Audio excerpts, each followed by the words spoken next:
Make sure the pivot strategist part is showing. All right, so we're live. Hi, everybody. Welcome, welcome, welcome. Thank you for being patient with us or with me with this last minute change. We were supposed to do a live talking about anti life or pre momhood, and my sister was available today, so we decided to schedule it for today. So, our other conversation, we're gonna just keep that for another day. But I want to introduce you to Dee. Yay! Dee is my older sister.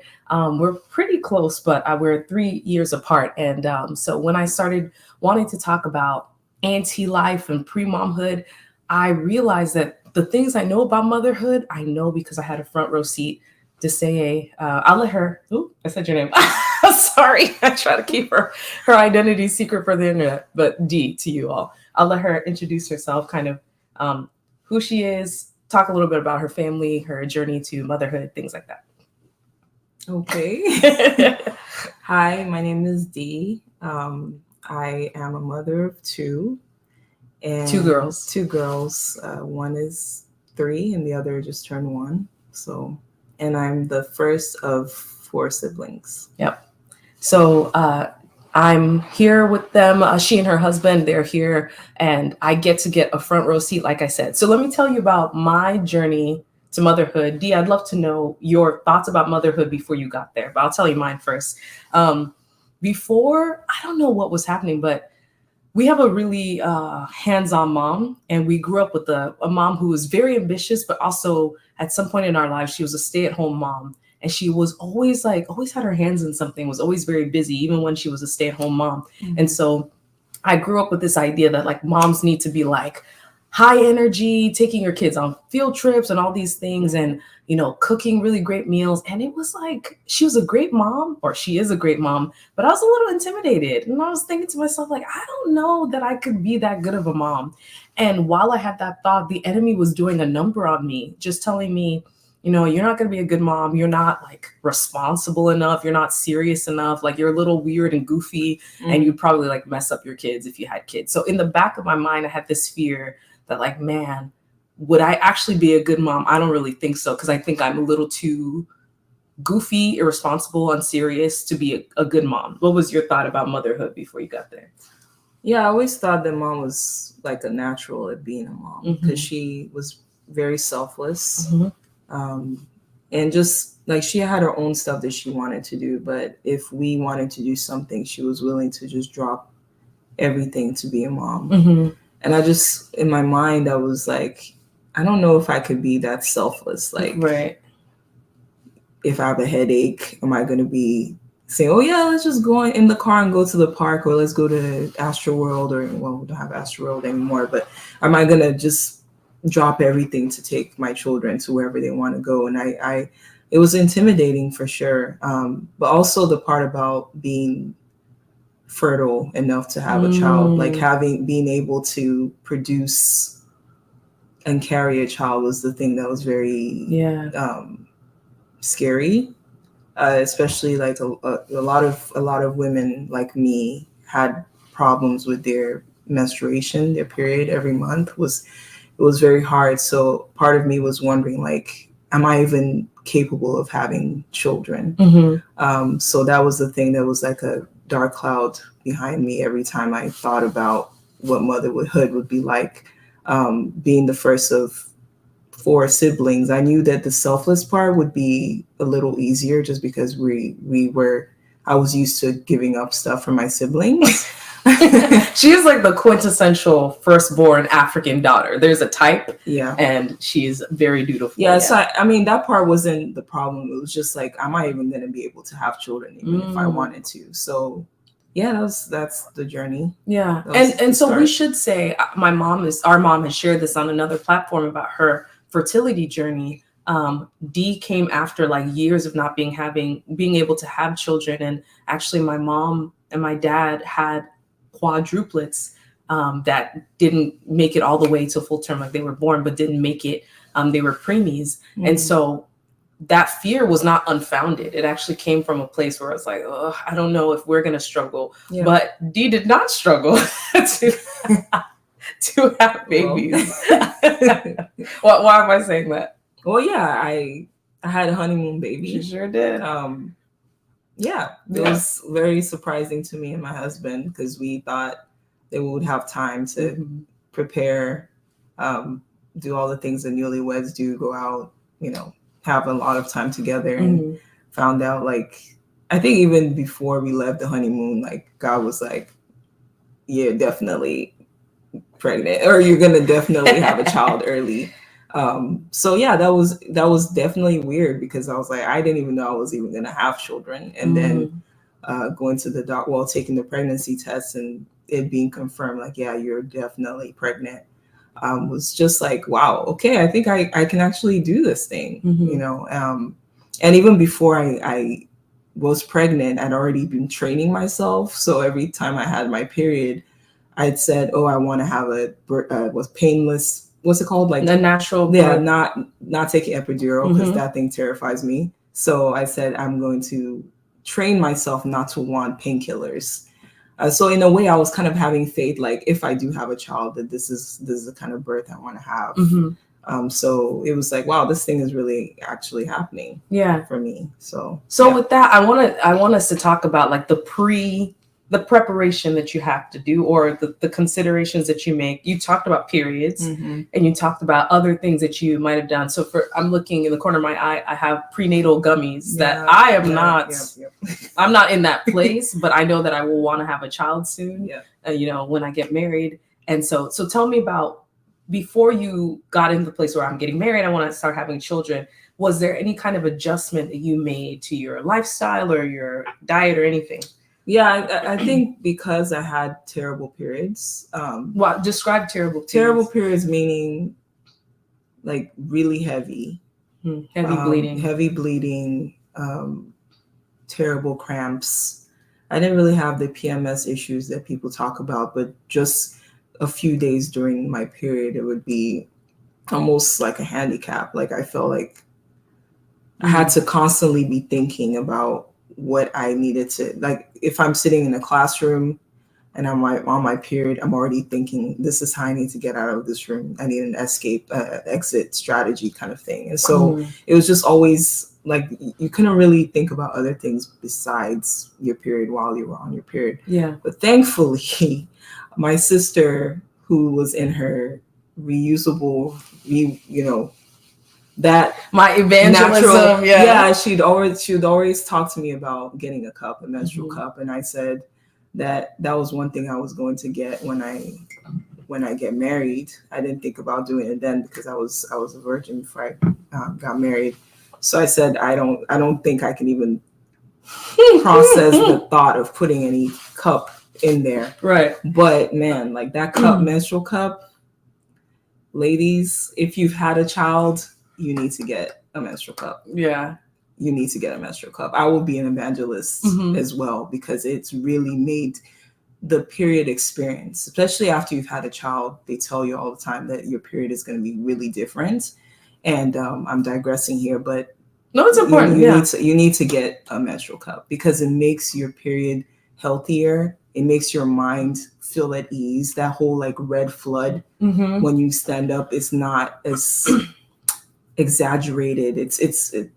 It's really a gift, and I'm thankful to Timmy for telling me about it. And she kept hounding me. She's like, "You can do this."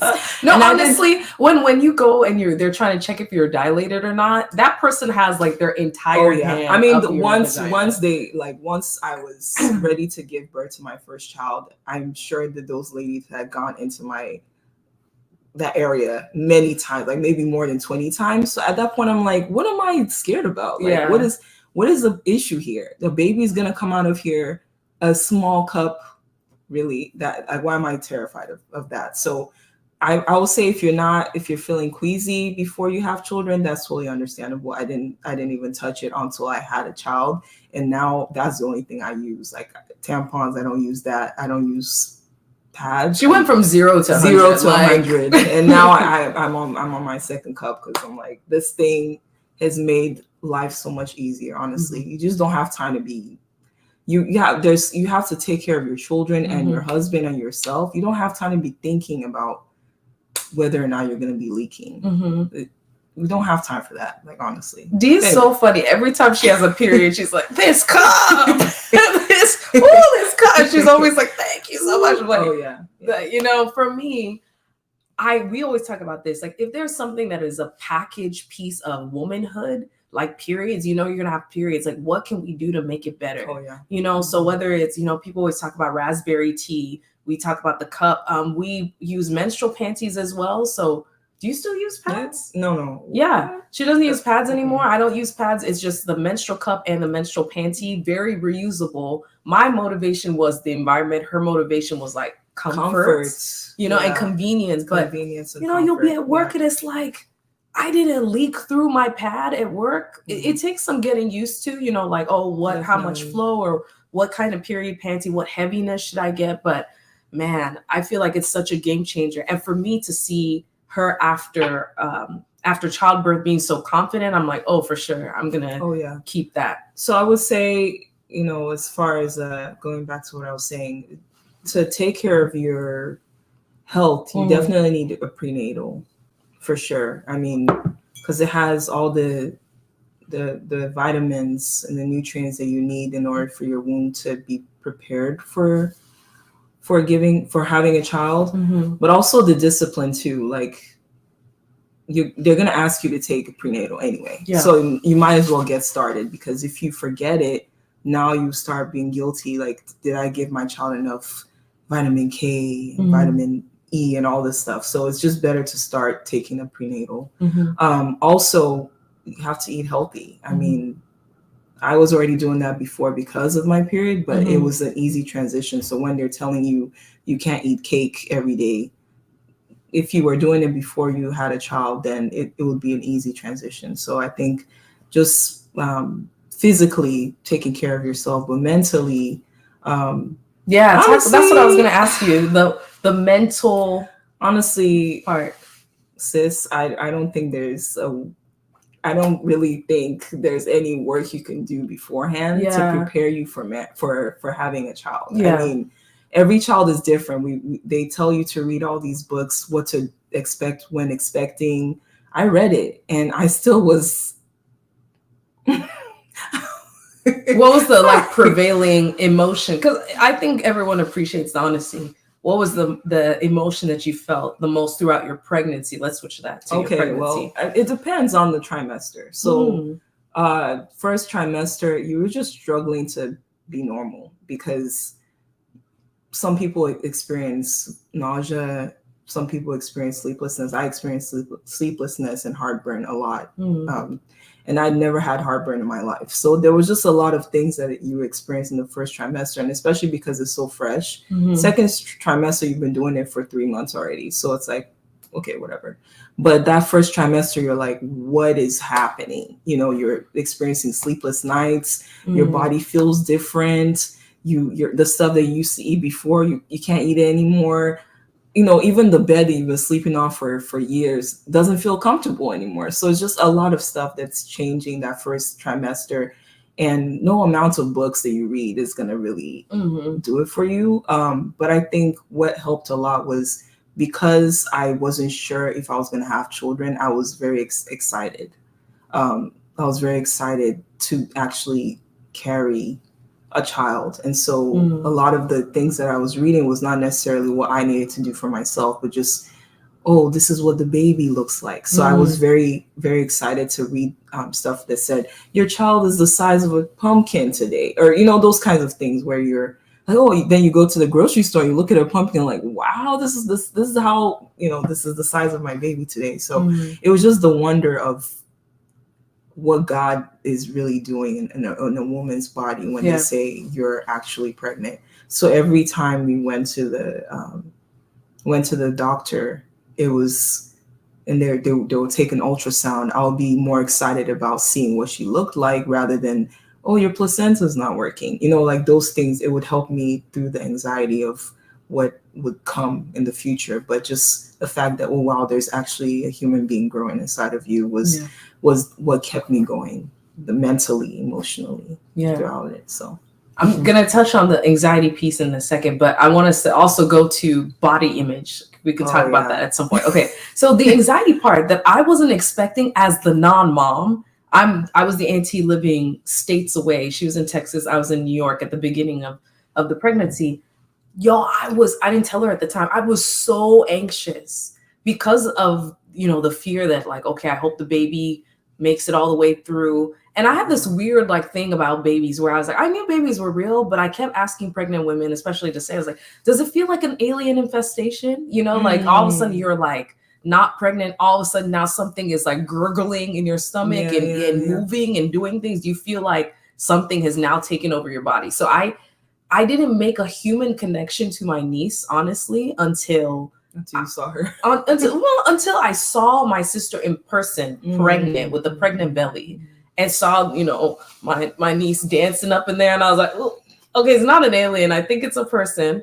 And so I had so much anxiety, and my constant prayer was like, Lord, just keep this baby. Just keep this baby. And it's weird. I had so much fear. I didn't expect that.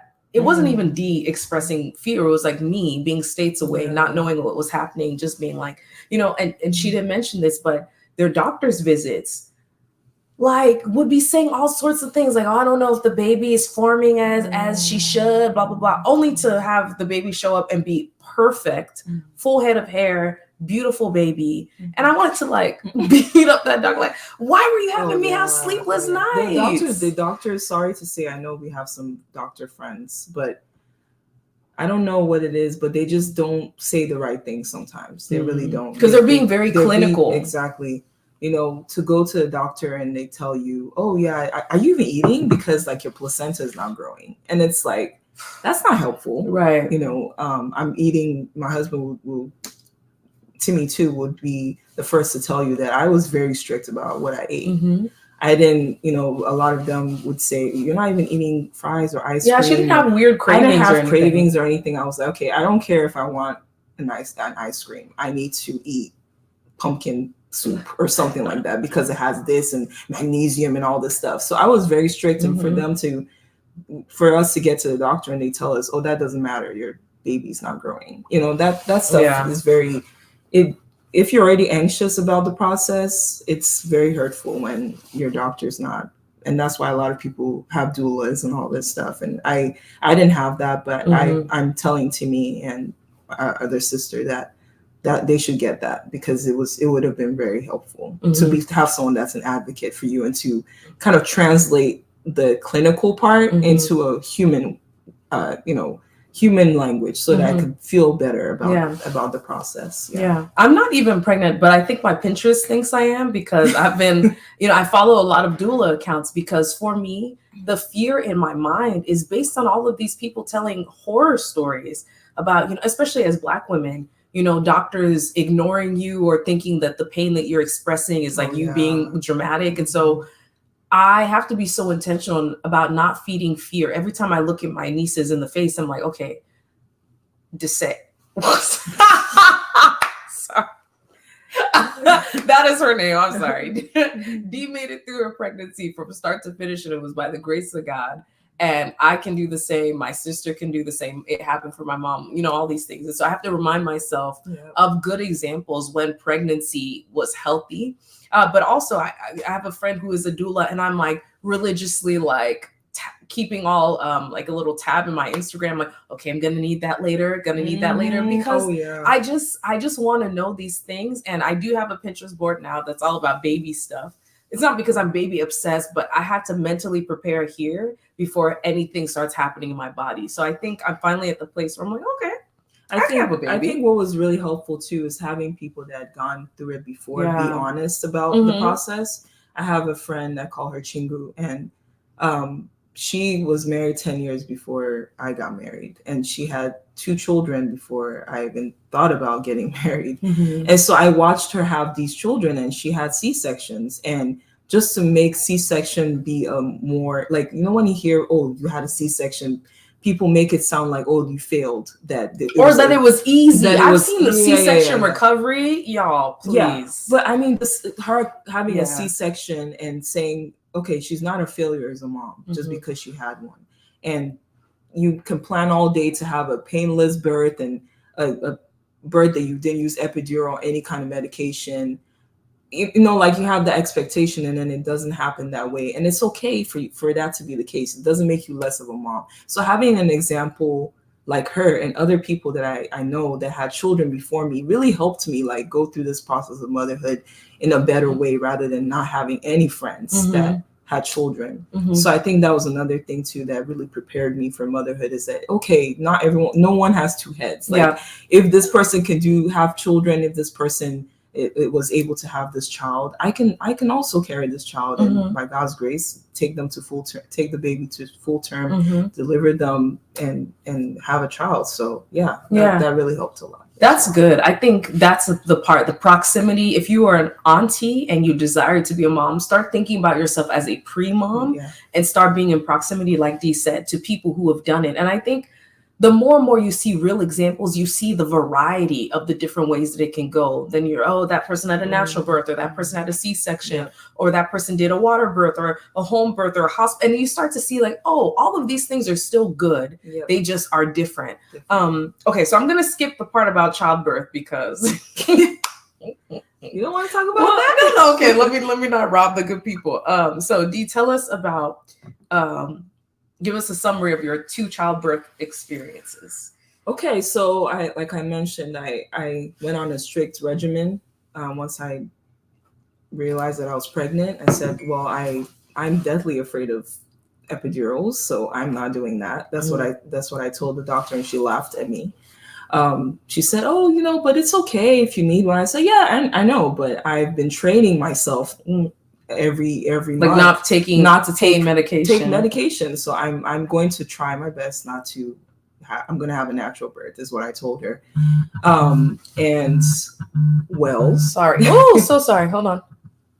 Well, that didn't really go as planned. First off, every visit, they kept telling me, we might have to deliver your child early, so we might have to induce you. And for those that have had a birth where they induce you, there's a high likelihood that you will not be having a natural birth if you're induced. So we went, when it came down, my first daughter was going to be born a week earlier than her due date, or 2 weeks earlier than her due date. And so they took me in and they induced me, and induced me around 4 a.m. And from 4 a.m. till 7 p.m., I was in labor. I know a lot of people have had labor that's like 24 hours, but I was in labor with no epidural, nothing. I was just like, I'm gonna do this. I'm gonna push through the pain. And I was even dancing to Nigerian gospel music. I wish I could put a video. It was it was many. I'm sure there were many videos of that, but just dancing for literally trying to shake the baby out. Shake the baby out, trying to shake away the pain. And then 7 p.m. came, and then the doctor was a few hours. She'll come in, check if I'm dilated. She's like, there's nothing happening here. You're not progressing. So 7 p.m., me and my husband were sitting there, and he's like, just let me even rewind. The day before, I had a dream, and I heard the Lord say, what would happen if you have to have an epidural? And I was like, I don't want to have one. He's like, you're going to have one. And I woke up that morning, I was like, God forbid. Blood of Jesus. God forbid that was not a dream from the Lord or whatever. So when the doctor is telling me, you've been in labor for 12 hours, like more than 12 hours, and we've given you the highest dose of whatever, Pitocin, I think is what it's called. They're like, we can't give you anything else. Like we have to, let's try with the epidural to see if you will relax. And so I said, okay, fine. And I was crying the whole time through the epidural. I was really afraid. And I got the epidural, and then they didn't even give me up to an hour before they're like, this baby needs to come out. So, her blood pressure is going down, her heart rate is going down. So let's have a C-section. And of course, the C-section, I was afraid of it because I never thought I would have one. But again, because my friend had 2, it was scary for sure, but it wasn't as terrifying as it should have been. So I had the C-section. So that's pretty much what happened. After the first C-section, I had the opportunity to do a VBAC for my second child. What's a VBAC for people who don't know? VBAC is when you have a vaginal birth after you've had a C-section. So if your first birth was a C-section, you're allowed to maybe get a vaginal, but not a lot of doctors allow that. So I didn't want to deal with the drama. It's like, okay, they can be so like, oh no, we can let you do that. That's so dangerous. It's doable, but a lot of doctors. Yeah. You have to go to a certain hospital for that. I think that some Memorial Hermans do it, but I was like, I don't want the drama. It's fine. So I opted to do the C-section the second time around, and it was way better the second time for sure. I would say my first was an emergency C-section, and then the second one was the scheduled C-section. So I had time mentally to prepare for Jubilee's birth rather than I did for Jael's birth. Yeah. So I think the part that every time details a story, I'm like, well, okay, what is the lesson? The lessons for me that I'm getting is like the flexibility, right? Your birthing plan is a plan that you hold in your hand loosely. Yep. And sometimes the baby, God wants to do something different. I thank God for it. I thank God that He prepared me for it, because if I'd gone to the hospital not having had that dream, I would have been fighting them and fighting myself. But I think once you release, like Timmy said, hold the thing loosely in your hand, then just know that you're still a mom. If you even if you have a C-section, even if you have to have that epidural, even if your home birth plan didn't go the way you wanted it to, you're still a great mom. You're still a mom that chose your child, rather than your expectations, rather than your plan, rather than your pride. Because I think for me, I wanted to have that badge of honor to say, hey, I went through this childbirth without taking epidural. Honestly, in the back of my mind, that's what I really believe it was. And God was like, any amount of pride is not good. You know, you have to choose your child. You have to choose what's best for your child. And in that moment, God was saying, choose Jael rather than your pride. So, I mean, that's just for me. I don't know how it would be for anybody else, but that was the lesson that I took out of it. So, because you're not at preschool being like, oh, I could tell that was a C-section, baby. Look how he's acting. Right. You know, like that's not a thing. But I think you're right that as women, we do have these things that we're like, oh, this is my pride and joy. I did this and I ate the right things, and my you know, my birthing story is so beautiful, whatever. But like, there are curveballs all the time. Okay. Ooh, y'all, the recovery for C-section. Ghetto. It's ghetto. We have to do, I mean, my other sister tells me, she's like, we gotta have birth through osmosis. You got to. We gotta invent some way for the baby to just come out. We got to invent something. But yeah, Can you also talk about like anything you would have done differently, or anything that made the recovery better, as well as, you know, your experience? I mean, honestly, having a community during recoveries it can be beat. Honestly, you need people around you, not in your face where they're hovering, but just because the thing that was helpful was when people helped without asking me what I needed. That was more helpful, because when people asked me what I needed, I was more anxious, because then I'm like trying to think of what exactly they could help me with. When people will come and sit there and just be like, I don't know how to help you, that was more stressful than people saying, hey, I brought you some food. You know, a lot of times when I had Jael, what was helpful was my siblings bringing me food. I mean, it might not be what I wanted to eat, but I had food to eat, right? You know, and people just saying, oh, I did laundry for you, or, you know, just anything. Like I changed Jael's diaper, something that was more helpful than just people coming, oh, just came to see you, and they take a picture with the baby. They sit down, and then you're feeling awkward because it's like, I didn't prepare anything for you to eat. Oh yeah, please. If you come to a new parent's household, please eat before you come. Please eat or bring food. I'd be like, oh, so y'all got anything in the fridge? Yeah. They have nothing on their minds. There's literally nothing in the fridge. It's sad that I'm even having to say that, but a couple guests came and I was like, are you well? Right. Yeah, I think just take care of yourself before you come, or have a plan to bring food for people. I mean, it doesn't even have to be for the person, because a lot of times I wasn't hungry, but of course you have to eat when you have a child. But just not having to think about certain things was very helpful. Having a community of people just to not read your mind, but just read you. You know? You start to observe patterns, like, okay, I Like, do you want to that. go lie down? I'll watch the Mhm. baby. I told one of my friends, I said, I had to apologize, Chingu. I had to apologize to her because I felt like if I know what I know now, I would have been more helpful to her. Like when she got home from the hospital, I would have been visiting more and saying, hey, let me hold your baby and you go take a nap. I think that would have been really helpful for her, I think. But it was helpful for me too when Timmy would, even if she was terrified of the baby, because that's how she was with Jael. Look, she's like, I don't want to touch her. But when babies are freshly born and their necks are wobbly, and it's like, please, just having her sitting next to Jael while she slept was helpful, because then I could actually go and take a nap or just lie down.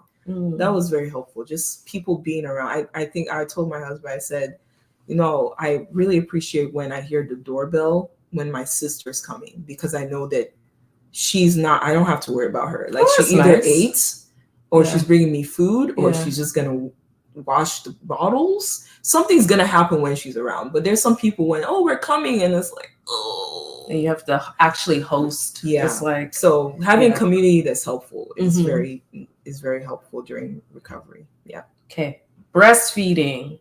Dun, dun, dun. Are you team breast is best? I heard fed.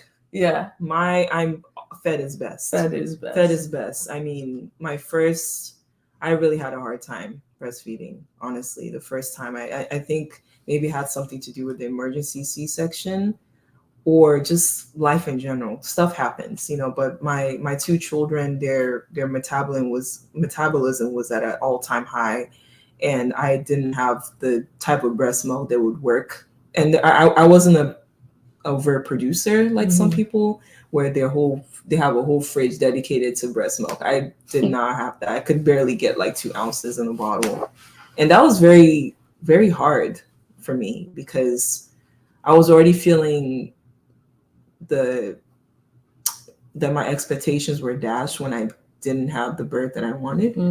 So I was already feeling kind of inadequate as a mom already. And then when Jael would cry wanting breast milk, I was like, I don't have it. I don't have it, And what was very helpful was, I don't know who it was. I think my mom or somebody had said that, I only breastfed you guys for 3 months. That was, I mean, she was talking about with her failure, but it helped me, because it was like, okay, I mean, I turned out all right.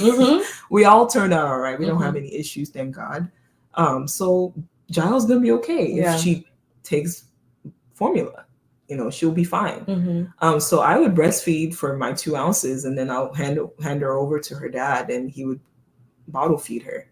And, the first time it happened, I was feeling terrible, but I was like, what else can I do? I can't do anything. I can't take food now and start trying to build up the fat in my breast milk. I can't do anything about it. So it's just, breastfeeding was hard for sure. I think they don't say that enough. Yeah.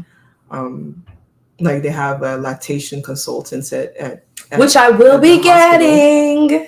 They have them, and they come, and they, before they let you go to go home, they're like, let's see you breastfeed your child. And that's almost like taking a test.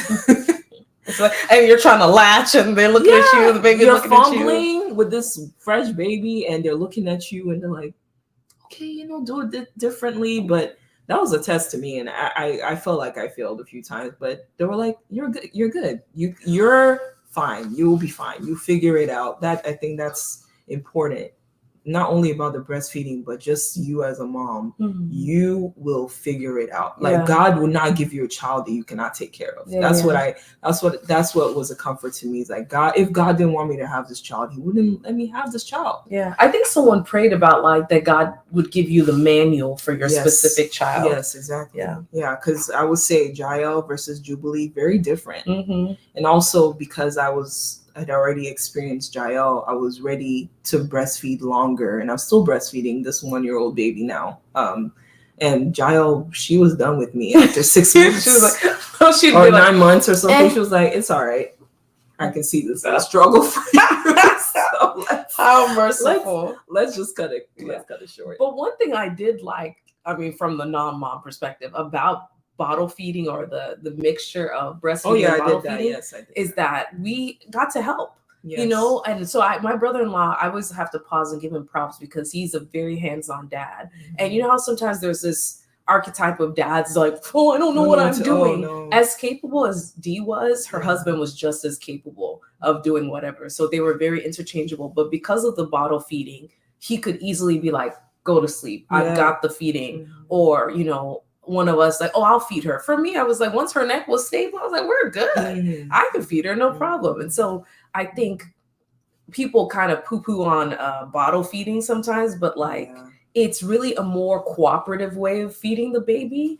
And you'll find that there's a lot more assistance. I've heard a lot of breastfeeding moms be like, oh, it's just me. You know, the baby starts using your breast as a pacifier, falling asleep on your breast, and then you're the only one that can soothe the baby. And it's like, I know that there is really good It allows value. for bonding too with the dad and the aunties, the grandparents. You know, it really does, because it just takes away some of that anxiety that the mom feels, where, like Timmy said, where you feel like you're the only one responsible for your child's nutrients or, you know, sustenance. And so I think, you know, having a community of people, not like a town, talking like subdivision, like a neighborhood of people that come around. You don't want 20 people at your house. That's chaotic. But just a handful of people that you can trust with your child. You know, knowing that you can close your eyes and take a nap. You can actually take a nap and not worry about what's going on with my child. So I think having that community and you trusting them enough to give your child food. I mean, people like overproducers can put the breast milk in the bottle and give them, but you know, for those that like me couldn't produce more than a few ounces, that was helpful. You mixed breast milk and formula? So when I was pumping, I did not pump for Jubilee, but when I pumped for Jael, because I feel so bad, my husband would mix formula and breast milk together to give. So I would feel good, like, at least she's getting, I contributed. She's getting some immunity from me. So it was helpful. Okay, so breastfeeding. Okay, body image. So one of the things that it makes me so annoyed about giving birth is this weird expectation that's like, oh, bounce back, look how she snapped back. And it's like, how could you, if you've ever really looked at a pregnant person and seen how, even if they carried small, seen how much they stretched, and you see the human being that came out of their body, how could you be like, well, when are you going to get back to your old size? So how did you navigate? How are you even now still navigating your new body and what to do with it? Yeah, I mean, I think I carried small when I was carrying Jael and Jubilee. So I was still able to wear a lot of my clothes. She was wearing crop tops. Like, she didn't even wear maternity clothes. It was stretchy waistband. I didn't wear maternity clothes. And crop tops, which are really good for breastfeeding because you just flap it up. But I still wore, because I actually had baggy clothes before I got pregnant. So I just wore them throughout my pregnancy. But then the weirdest thing happened is once I gave birth to Jael, because even my breast size didn't really grow that much. Like, I was still wearing like 34C or whatever, and then I suddenly had to breastfeed Jael, and it was like, what is going on here? So like a lot of the body image issues were with my breasts. Surprisingly, I just didn't like the way. I was like, this is not me. She'd always been the small boob sister. I didn't really have boobs when I was, you know, when I got married. I was wearing like this weird corset thing. I was like, look at me, not flat chested, but like, you know. And then all of a sudden, I'm wearing like D cup, and it was shocking. I was so shocked because it basically was like a 2 cup size increase, and I didn't like to look in the mirror at all, because like, this is not, and things didn't fit, my clothes didn't fit as well as they should have, or I wanted them to fit. But one thing that really helped me was I was just like, I have to get bigger clothes. Instead of me trying to squeeze into these jeans that I could wear when I got married, size 4 or whatever, I'm going to get me a size 8 and just be okay with that, you know, and be fine with that. Like, I still look fine.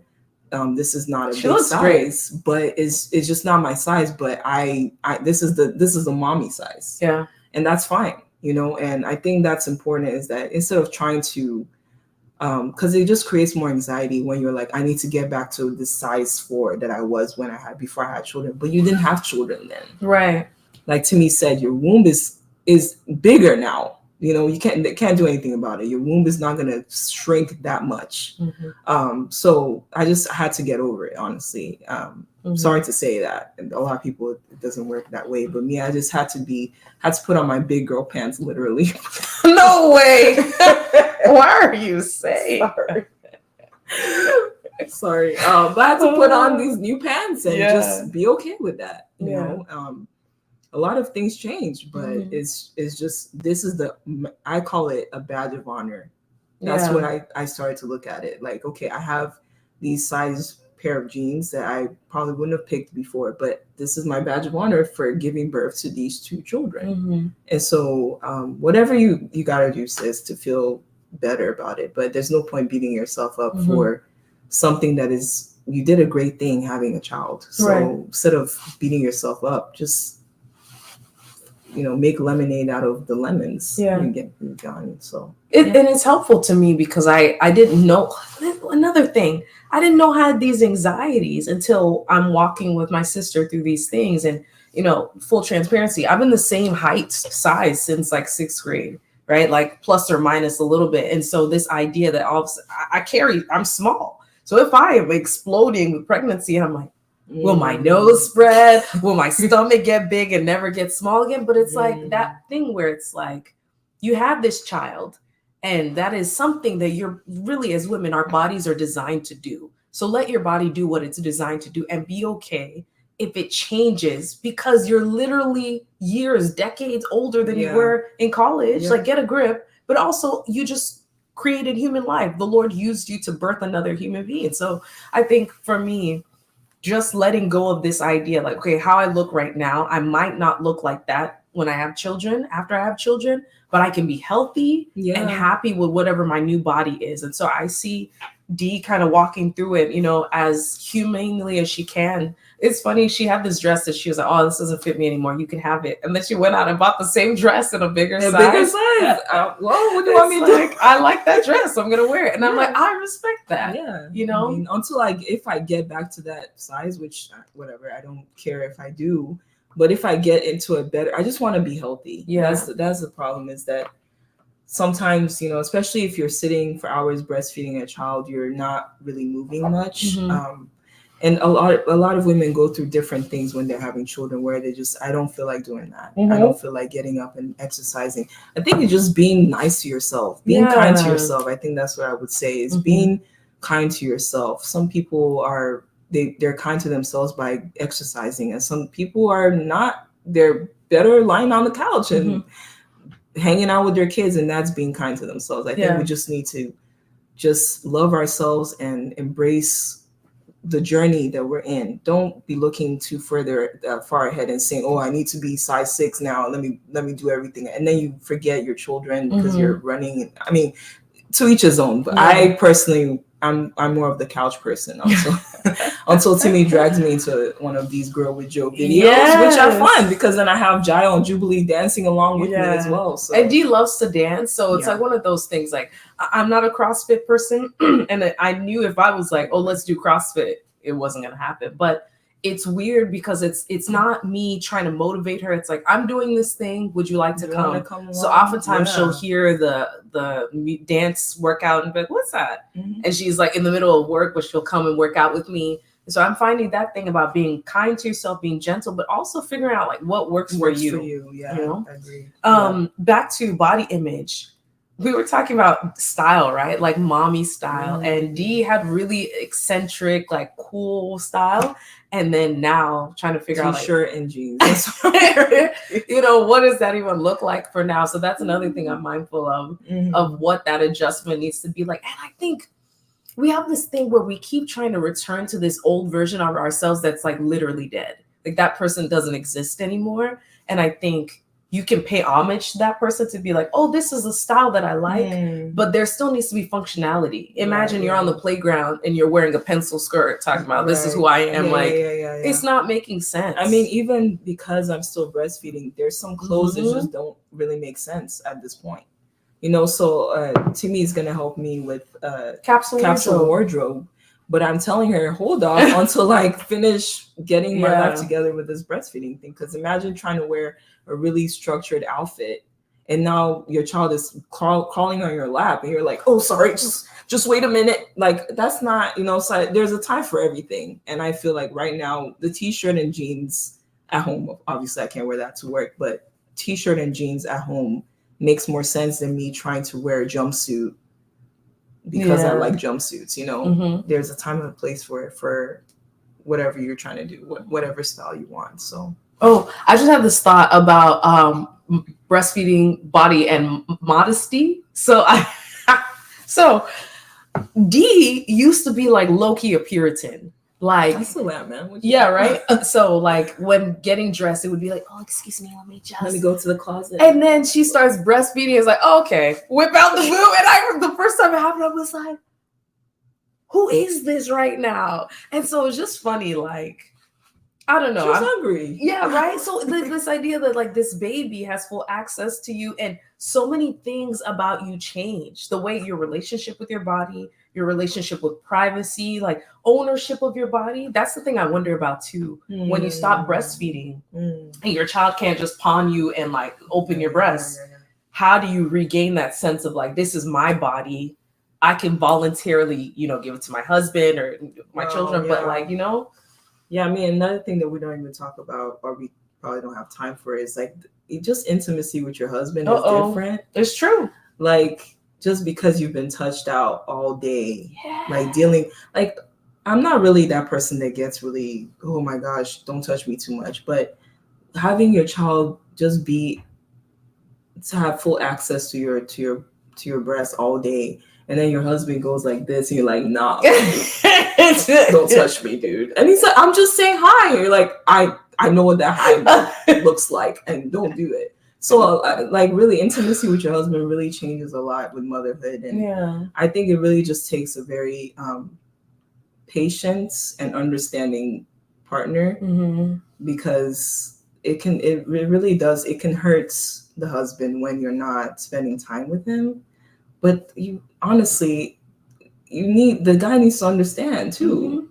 This is a conversation that can be very controversial, but I think it's important though, because that thing of like I had a mentor tell me she was breastfeeding and she had like Irish twins, so they were like back to back. And so she said she was breastfeeding. Her husband was always trying to touch her. She said, I need a hobby that no one can touch me. And she took up solo rowing, and she was like in the middle of the water, like, thank God nobody could. I said, was it that deep?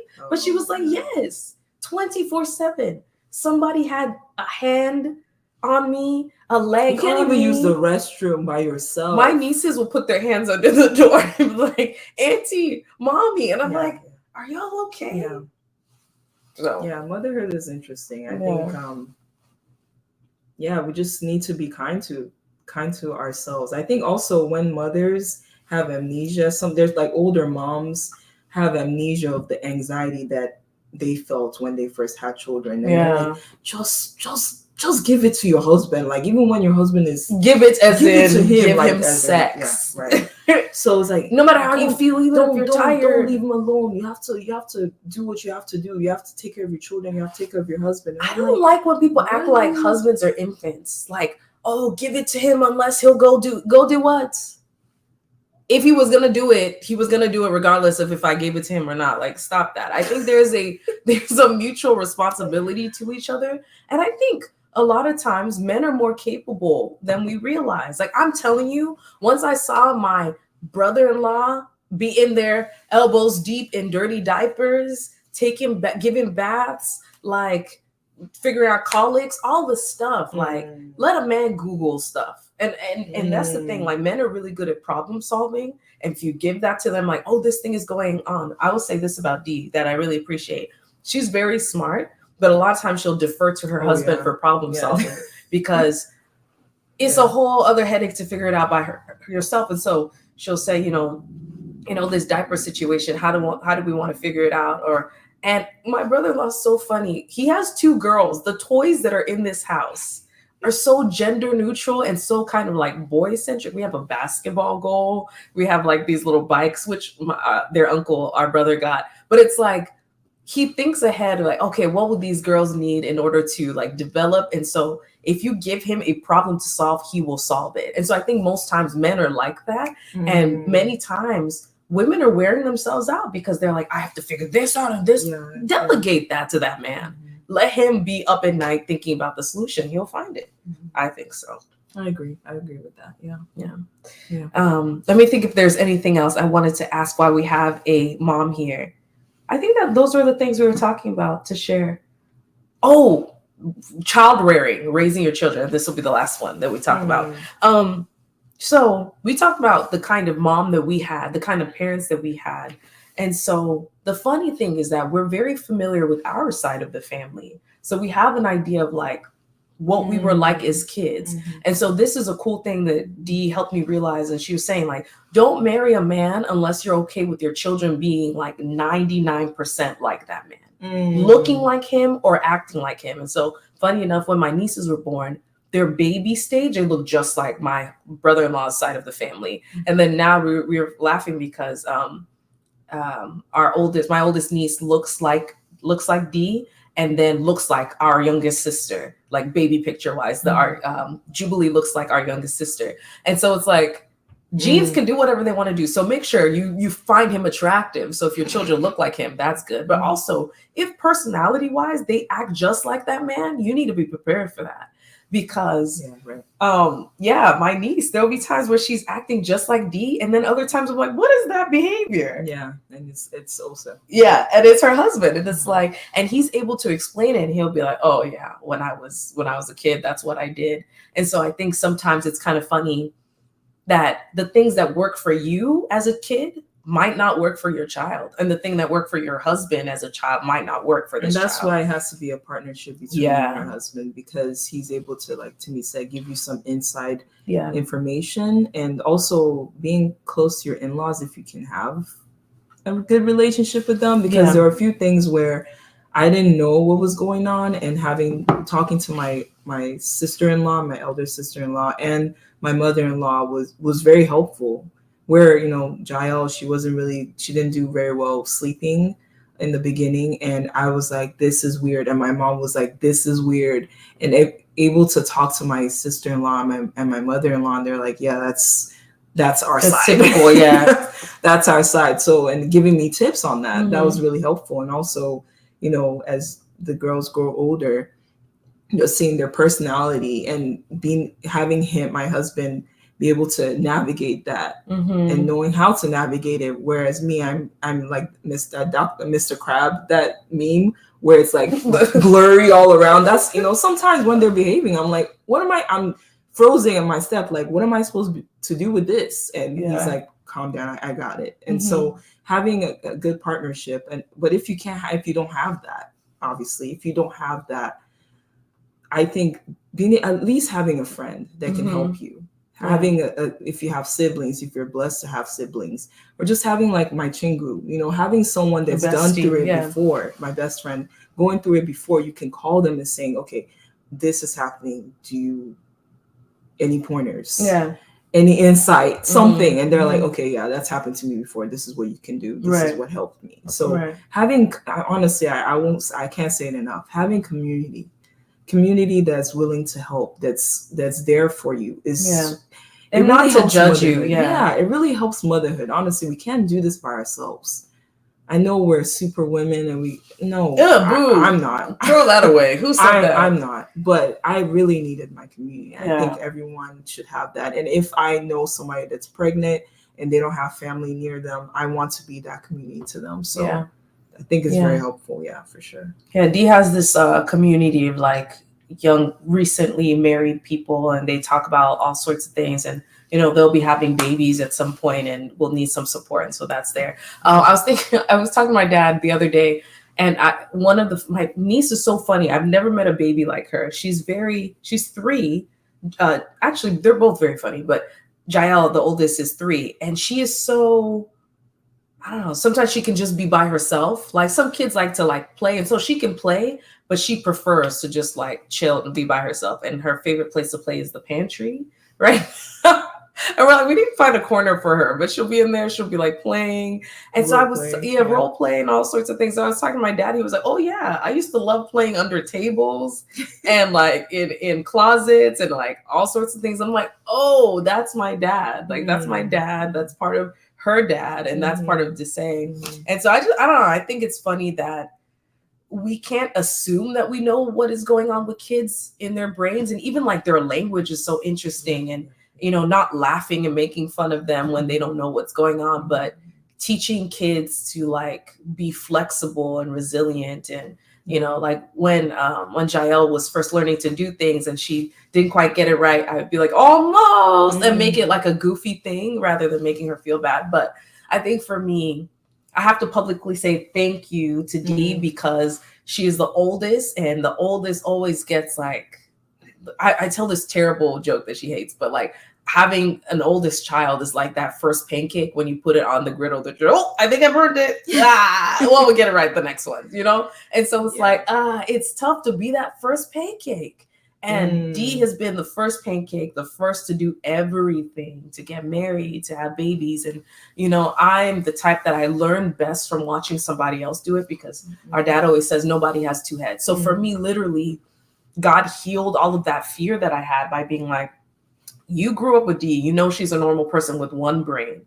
She has 1 brain just like you. If she can do it, if God empowered her to do it, he gave her the grace for motherhood, then you can do it. So I, by my proximity to my sister and really her transparency, because she's right, a lot of new moms like to like have the amnesia, like she said, or minimize the bad parts, or like glorify others, or fear, like put fear tactics. But I felt like she was always really balanced. And there's like this weird graphic on Twitter going on that like, or this joke where someone was like, oh, reason number 108 not to have children, your teeth fall out or your hair falls out. But all of these weird things that happen, Dee's always like, okay, that's hard, but then there's this. And so I'm getting the pros and cons of motherhood like right in front of me. So I have to thank her for the imperfect way that she approaches motherhood, because I know that I'm going to be Mr. Krabs myself, but I saw someone Mr. Krabs it, but her babies are happy.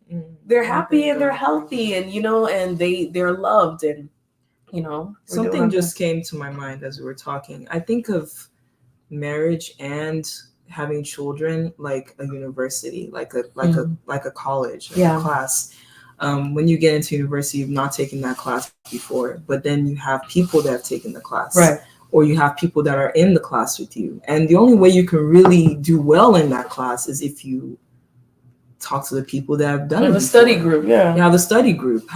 You can't just, some people are geniuses like my husband, and they take a class and don't talk to anybody and they get Dean's List. Me, I had to be in a study group. I had to talk to people who've taken that class before, say, hey, do you have your notes? Can I borrow it? Can you tell me about this? So there are problems that you experience in motherhood that you don't know what's going on. You have no idea why your child is acting this way, why she doesn't want to brush her teeth in the morning, why she doesn't want to wear her clothes, why she doesn't want to take a bath. There are things that you're like, I have no idea.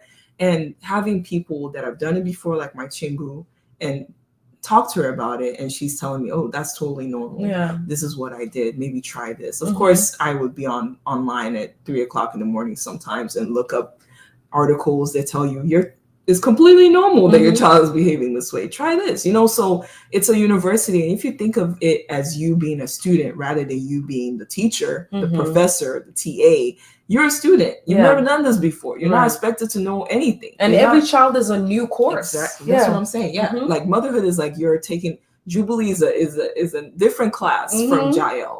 I can't take whatever. Some things are translatable, but for the most part, that you have to treat that child as a new class. Right. And if you come, just like when you start class, if you come in there with a bad attitude and say, oh, I hate this class so much, you're going to fail the class.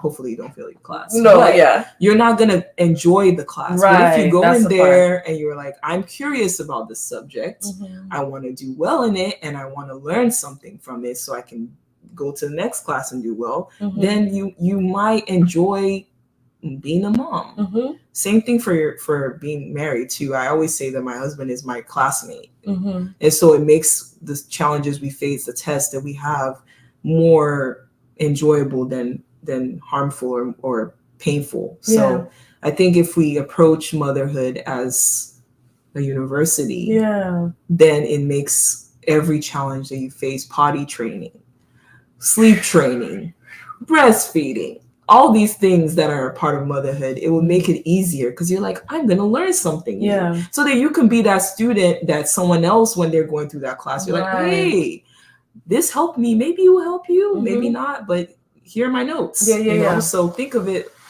I mean, that's how I'm thinking of it. No, I think that's a life-giving perspective because that gets rid of mom guilt. There is no amount of know-it-all-ism. You didn't write the book. You don't know how to do all the things. And so you're able to give yourself grace. Because I'm not a mom, I'm always hearing mom guilt from the third perspective, like the outside perspective. But it's like, oh my goodness, I didn't do all these things. First of all, that child, this thing about like Jubilee being the second child. And so she had to wear an outfit that her sister had worn before. Like, oh, it's a second-hand item. She's getting leftovers. I am the second daughter and the third born. I loved hand-me-downs. And some people, and she's the first, she never had hand-me-downs. So she's like, I can't imagine. Like, it's okay. So like, I think the enemy can make you, care. She does not care. She's like, oh, it's worn in, it's comfortable. But it's like I want us to see it that way. I love to say his perspective about the university piece, because if you give yourself that grace to not know stuff, it's okay. And you think about that thing that you don't know as an opportunity to lean into your community and lean on God to be like, Lord, I will not know unless you yourself teach me. That has to be the perspective, because the enemy is looking for any way to make you feel mom guilt. You know what's weird? Mom guilt never goes away. It doesn't. My mom is in her 60s, and every once in a while something will be like, yeah, you know, when I was a kid, this thing really hurt me. She's like, oh my gosh, how do you have mom guilt at 60? Like, it's a thing that happened. Like, you know, you weren't perfect as a mom. We weren't perfect as children. We're going to do something that our future children are like, I could have done without that. But by the grace of God, the Lord will cover them, and they'll be able to, you know, to bounce back. You know, hopefully nothing we do is so damaging that it messes them up for life. That's why we continually cover them. Even as aunties and uncles, like for us, if we have nieces and nephews, we should be praying for them. We should be looking out for them. And I think one of the things that's been helpful for me, being an auntie that's close by, I used to be further away, but now I'm closer. I'm like, if I see an area where my sister is struggling, or she can use a hand, like bath time or getting kids dressed or going somewhere, brushing teeth. Like, we had to figure out, my niece did not like brushing teeth. She just didn't like the sensitivity, you know, like the feeling. Got her a vibrating toothbrush, and we have a song that we play in the morning. It's like, she knows the routine, and she's like, oh, I want this. And like, anything that you can do, if a mom is so busy that or a dad is so busy that I can't even think about this, if you have the capacity to think of it or do it, just do it. Don't feel like, oh, can I get your permission to blah, blah, blah. Offer it. If they say yes, great. If they say no, it's like, okay, cool. I'll just, whatever help you need, I'll be there. But I think auntie life, I'm really looking at it as pre-mom life. I feel capable. I feel like I can do this thing. I'm going to need my whole, I was telling her, don't disappear when I'm having my kids. And if you live in a different city, FaceTime me or something, like, let's get it together. But I feel like that's the gift. If you are someone who wants to do motherhood and you have been separate, you know, sometimes people get married and they have children, they're in a different life stage. Get over that. If you want to do it right, you need to see it. You need to see it in action. You need to smell a dirty diaper so you can be like, yo, fam. What? It's a whole mental thing you have to adjust to. And so you yourself can consider, because I was like, I want to get reusable diapers. And I experienced some diapers that I said, nope, that's going to go in the washing machine. I'm not saying it's a no for me, but I'm going to need to do some more research. You need to hand wash that before that goes in the washing machine. And so my dad, when we were younger, aside, before we go, our dad used to like reusable diapers when Dee was first born. And so he said he would be there with the bleach and scrubbing. He was like, yeah, that's nothing. Reusable diapers are no problem. So, you know, you need to talk to the right people. But all that to say, like everything just says that you can't do it alone. You can't act like you know it all. You can't guilt yourself when you don't know it all. And be teachable and treat it like a university. Man, Dee is a wealth of knowledge, not just on this, but I love I hate when people say humility. Have you ever heard someone say humility? Well, anyway, that's the first time.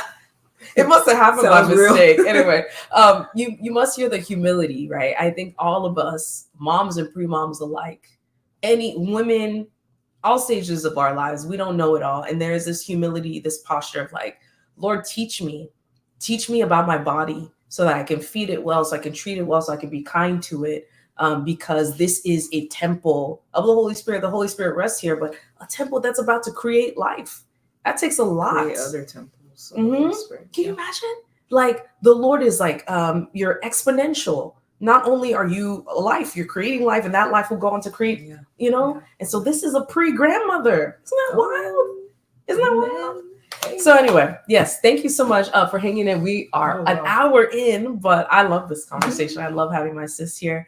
And please leave us comments below. I'll be sure to share them with her. If you have questions or if you just want to have a conversation about pre-motherhood or auntie-hood, I feel like we should pray.